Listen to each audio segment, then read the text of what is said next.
I was studying scripture this morning and I had an interesting thought that I don't want to forget.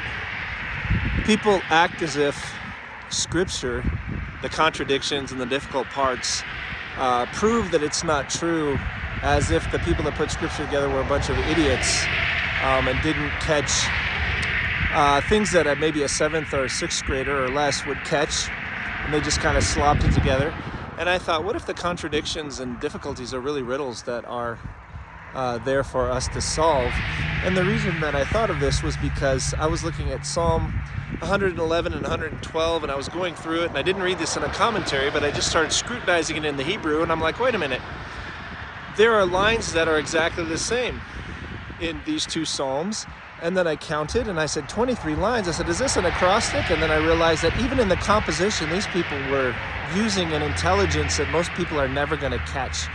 They went through the alphabet, used the alphabet for the first letters, and then they paralleled the two Psalms because they had themes that they wanted us to mine out of the Psalms. So anyway, these are things that most people won't even ever catch or know about. But the reality is the people that put the scriptures together were probably way smarter than us and way more sophisticated than us in the way that they did it.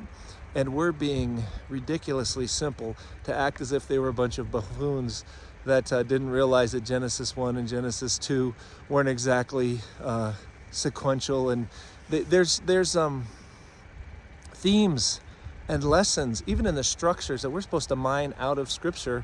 Instead, a lot of times we put the scripture down instead of probing it for its mysteries.